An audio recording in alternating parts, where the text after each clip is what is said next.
কবির আছে? জি না ভাইয়া। ও এখনো আছে, একটু পরে থাকবে কিনা বলতে পারছি না। সার্ভিস কল দিয়েছে। একদম চুপ থাক, একটা কথা বলবা না তুমি। হ্যালো আপু, এটা কবিরের নাম্বার? এটা কবিরের নাম্বার। হ্যালো ভাই, আপনি যে হন না ভাই, প্লিজ আমারে বাঁচান ভাই, প্লিজ। এই কবির, কি অবস্থা তোর? গার্লফ্রেন্ডকে একসাথে ম্যানেজ করতি, সোমা, রোমা, পিঙ্কি, প্রিয়া, রিনি, চিনি, আরো কত কে। আর এখন তোর বউ তোকে পেটাচ্ছে। তুই যা 2 মিনিট দাঁড়া দোস্ত, আমি 2 মিনিটের মধ্যে আসছি দোস্ত। এই আসতেছি মানে বিচার শেষ হওয়ার আগে এখান থেকে এক পা নড়তে পারবা না। কেমন আছিস? এই তো আলহামদুলিল্লাহ, তোরা কেমন আছিস? আমাদের এখানে চলে গেছিলি কেন? বাদ দে না। আজকে তোর বিচার আমরা দুজন করব। দাঁড়া, ব্যাগটা তো নিতে দে। আমার একটা জিনিস করতে মন চাচ্ছে। কি? মেয়েরা তো হাড়গোড় ভেঙে দিতে হচ্ছে। তুই আমাদের না জানা কেন চলে গেছিলি দোস্ত? শোন, কিছু কিছু সময়ে জীবন থেকে পালিয়ে যাওয়া ছাড়া কোনো পথ থাকে না রে। আর তোদের যদি বলতাম আমি, তোদের চোখের জল আমাকে ওর পর্যন্ত পৌঁছাতে দিত না। মাঝে মধ্যে জীবনে বড় কোনো ডিসিশন নিতে হলে ইমোশনলেস হয়ে যেতে হয় রে। তুই অনেক পাল্টে গেছিস তাই না দোস্ত? তোরাও তো পাল্টে গেছিস। আর কবির, এই কি অবস্থা তোর? এখন সকাল বিকাল বউয়ের ঝাড়ি খাই। শুধু ঝাড়ি না, মাঝে মাঝে বইয়ের ঝাড়ুও খায়। এদিকে কোথায় যাচ্ছিস? কোথাও না, দেখছিলাম। তুই তো হঠাৎ করে চলে এলি, কোনো সমস্যা হয়েছিল কি? লং স্টোরি ভাই। সে কোন মায়া আমাকে টেনে হিচড়ে আবারও এখানে নিয়ে আসলো, এভাবে বোঝাবো তোদের কেন এসেছি, কিসের টানে, সেই উত্তর হয়তো আমার কাছেও ঠিক নেই। শুধু মনে হলো শিকড়টা বোধ হয় এখানেই রয়ে গেছে ভাই। কাম ছাড়ছে। তুই বিদেশ যাই কি ছাগা খাইছিস না? দার্শনিকের মতো কথা কইতেছস। এক কাজ করি, চল আগে ওকে নিয়ে যাই, তুই একটু রেস্ট টেস্ট কর, তারপরে না একসাথে বসে শুনবো কি হয়েছে। একটা রেস্টুরেন্টে যাই, ওখানে যা জমি আড্ডা দিই। রেস্টুরেন্টে কেন যাবি? এখান থেকে তোর বাসা সবচেয়ে কাছে। তোর যদি তোদের কানের 12টা বাজে চাস, আমি তো না করতে পারি। জাস্ট 1 মিনিট লাগিস না। হ্যাঁ, আমি জানি তুই এই কাজটা ভালো পারবি। এই তুমি আবার আসছো কেন? এখানে আবার আসছো কেন তুমি? সে বলছে শুধু আমাকে না, এই বাড়ি সুদ্ধা নিয়ে যাবে, সবকিছু নিয়ে যাবে। আমি দেখবো তুমি কোথায় থাকো। আমি একা আসি। একা আসি নাই মানে? আবার সাথে করে কাকে নিয়ে আসছো তুমি? কি বুঝাইতে চাও? যে তুমি পচা মাছ ইচ্ছা করে আনো না, এটা বলার জন্য? আমাদের সাথে একটা স্পেশাল গেস্ট আছে, মানে দয়া করে ইজ্জতটা পাঞ্চল করে। মানিজ্জত না? আপনার বন্ধুর কোনো মানিজ্জত আছে? বউকে বাপের বাড়ি চলে যাইতে বলে, পচা মাছ নিয়ে আসে বউকে খাওয়ানোর জন্য। আর আবার মানিজ্জত, তার তখন মনে থাকে না যে তার মানিজ্জত আছে? আপনি সেই স্পেশাল গেস্ট? না না ভাবি, আমি রায়ান, স্পেশাল কোনো গেস্ট না, ওদের বন্ধু। মেজাজ খারাপের দিনে আসলে কেউ আসলে ব্যাপারটা বেশ বিরক্তিকর, সেটা আমি বুঝি। আপনি বললে আমরা চলে যাচ্ছি। না না, যেতে হবে না, আসেন ভেতরে আসেন। আপনি কতদিন থাকবেন? খুব বেশি দিন থাকবো না ভাবি, 2-1 দিন থেকেই চলে যাবো। আচ্ছা আসেন। রায়ান ভাইয়া, এবার আপনি বলেন তো আপনার বন্ধুর কি করা উচিত? ওর কি বিচার হওয়া উচিত না? বিচার তো অবশ্যই হওয়া উচিত। আমাদের বন্ধু ছোটবেলায় কলেজের ফাইল সামলাতে সামলাতে আর বড়বেলায় অফিসের ফাইল সামলাতে ঘর সামলানোটা ঠিক শিখতে পারিনি ভাবি। রায়ান, তুইও? কপাল ভালো ফ্রিজে সবজি ছিল, নাহলে কি হতো একবার ভাবছো তুমি কবির? তুমি কি মনে করছো অনেক বড় অফিসার হয়ে গেছো বলে সংসার করাটাও এরকম সোজা? বক বক করা বন্ধ করবা। ভাইরে, তুই যে তালে তাল দিচ্ছিস, সে তালটা কিছুক্ষণ পর আমার মাথায় পড়বে। তুমি না একদম চুপ করে থাকো, একটা কথাও বলবা না। কোনো সমস্যা হলে তুই আমাদের কি বলতে পারিস। একটা মেয়ের খোঁজে এসেছি। দোস্ত, তোর কথা বাদ দে, ওগুলো বুঝি না, তুই আমাকে বল। আমি ওর সাথে আমার প্রথমবার ইনস্টাগ্রামে কথা হয়। প্রথম দিকে তো আমি তেমন একটা পাত্তা দিই, ভেবেছিলাম টাইম পাস করার জন্য কোনো ফেক আইডি হবে হয়তো। তারপর ধীরে ধীরে ও আমার খুব অদ্ভুতভাবে খেয়াল নিতে শুরু করে। আমি কখন খাই, কখন ঘুমাই, কি কি করি, এমনকি আমার মন খারাপের দিনগুলো ও দূর থেকে কেমন যেন বুঝে ফেলতে পারতো। তার মানে এটা ফেক এখন না? আর আমার সাথে 3 বছর টেক্সট হয়েছে, আমি বুঝবো না রিয়েল না ফেক।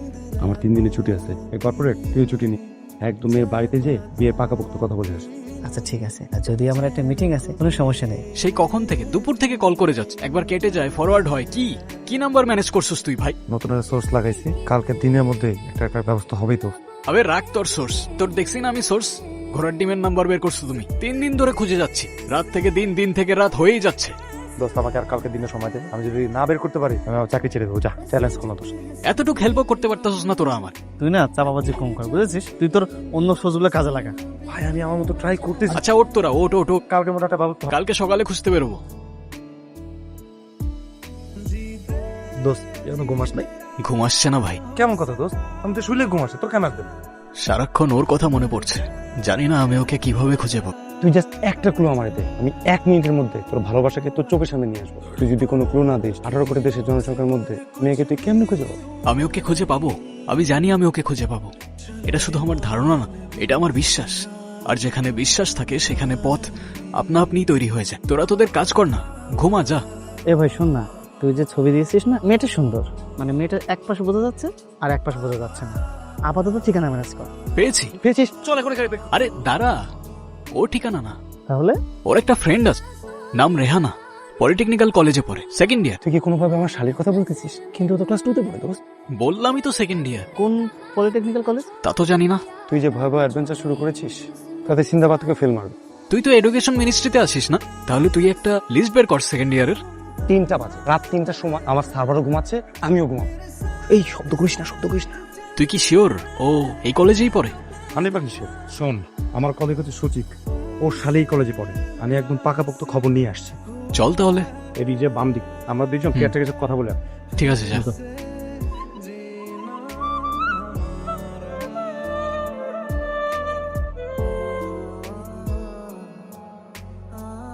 তোরা ওদিকে থাকতে বললাম, তুই এদিকে কি করিস? ওকে দেখছিস তোরা? ওকে, ওই মেয়েটা? কই না তো, আমিও দেখিনি। সকাল সকাল মানে দুপুরবেলা স্বপ্ন দেখো। তবে দোস্ত, একটা জিনিস তো পাইছি। এই যে দেখ, রেহানা একটা রোল এত, সেমিস্টার 5, ফোন নাম্বার, ফোন দিয়ে চল। কি হলো? চ। হ্যালো, আসসালামু আলাইকুম। ওয়ালাইকুম আসসালাম। কে?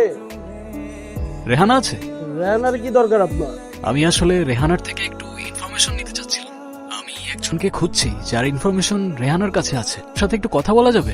রেহানা আমার বউ, রেহানার আমি জামাই। রেহানার কেন দরকার আপনার? একটু বোঝার চেষ্টা করেন না, ইনফরমেশনটা আমার জন্য অনেক ইম্পর্টেন্ট। ফাইজলামি করেন? আপনি কে? আমি শিক্ষা সচিব মিয়া, আপনার পুরো ফ্যামিলি শিক্ষা বন্ধ করে দেবো। ফাইজলামি করেন মিয়া। স্যার স্যার, আমি এখনই আমার রেহানার সাথে কথা বলে দিতেছি আপনাদের। জি, ভালো থাকবেন। Thank you. পেয়েছিস? এখানে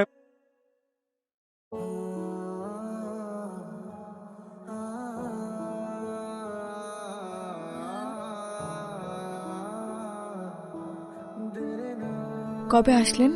বেশ কিছুদিন হলো। গ্রামের অলি গলি, রাস্তাঘাট, তোমার কলেজে, কোথায় কোথায় খুঁজি নাই তোমাকে আমি। আপনি এখানে এসে কাজটা একদমই ঠিক করেননি।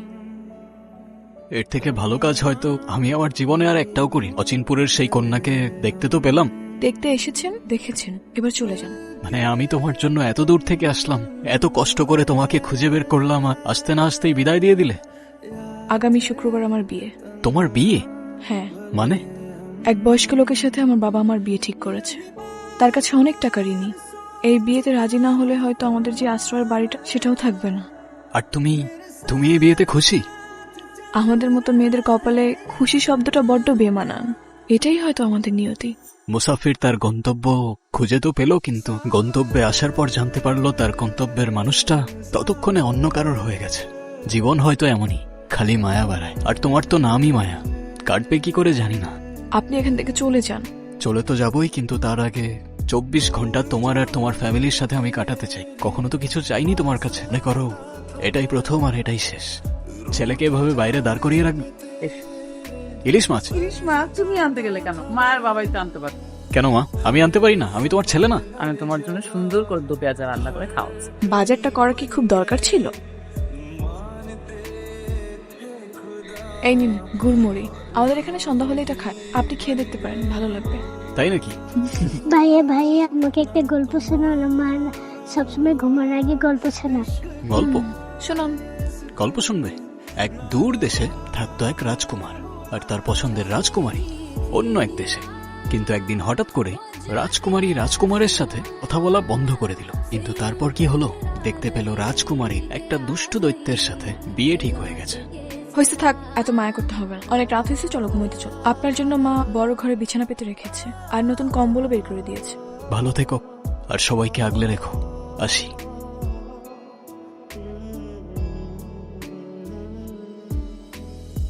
তুমি তোমার টাকা বুঝে পাইছো না? এখন তোমার সাথে আমাদের আর কোনো কথা নেই। এটা কি? এটা শুধু একটা চেক। এই চেকটা যদি ক্যাশ না হয় আমি কিন্তু মাইনা নিব না। আপনি আবারও আমাদের বাড়িতে আসছেন? এই কি সমস্যা আপনার? মানে কি আপনি আমাকে বিয়ে করবেন দেখে যখন তখন আমাদের বাড়িতে আসবেন কেন? কিন্তু তোমার কাছে আসি না, তুমি কথা বলতেছো কি জন্য? জানিস মা, আমি জীবনে অনেক মানুষ দেখছি, ওর মতো মাটির মানুষ আমি দেখি নাই। ওর মনের ভিতরে বিন্দু মাত্র লোভ নাই, অহংকার নাই। ওর মতো একটা ছেলে হাতে তুলে দিতে পারতাম, আমি মরেও শান্তি পেতাম। বাবা তো ওর কাছ থেকে টাকাটা নিয়ে যদি কোনো অন্যায় করে থাকি, অনেক কিছু করিস না। কিন্তু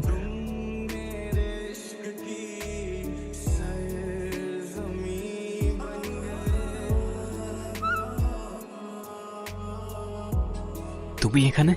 চলেই যদি যাবেন তাহলে ফিরে কেন এসেছিলেন? আমার মুক্তির দাম দিয়ে নিজেই চলে যেতে চাচ্ছেন? টাকার বিনিময়ে হয়তো মুক্তি পাওয়া যায়, কিন্তু অধিকার কি পাওয়া যায় মায়া? আমি চেয়েছিলাম তুমি তোমার আকাশটা ফিরে পাও। এক পশলা বৃষ্টির মতো করে আসলেন, মায়ায় জড়ালেন, এখন আবার চলেও যাচ্ছেন। কিন্তু আপনি একবারও ভাবলেন না আপনি চলে গেলে হয়তো আমার আকাশটা আলোকিত হবে না, বরং মেঘে ঢেকে যাবে। মায়া তো বড় অদ্ভুত জিনিস, কি দিয়ে পরিমাপ করব জানি না, তবে সেটা একতরফা হলে যত্ন করে রাখাটাই ভালো। জীবন দিয়ে জীবনের গল্প লিখব। তুমি কি নিয়ে যাবে আমায় তোমার অচিনপুরে? আপনি না চাইলেও নিয়ে যেতাম। তা এখন কি এখানে বুদ্ধর মতো দাঁড়িয়ে থাকবেন?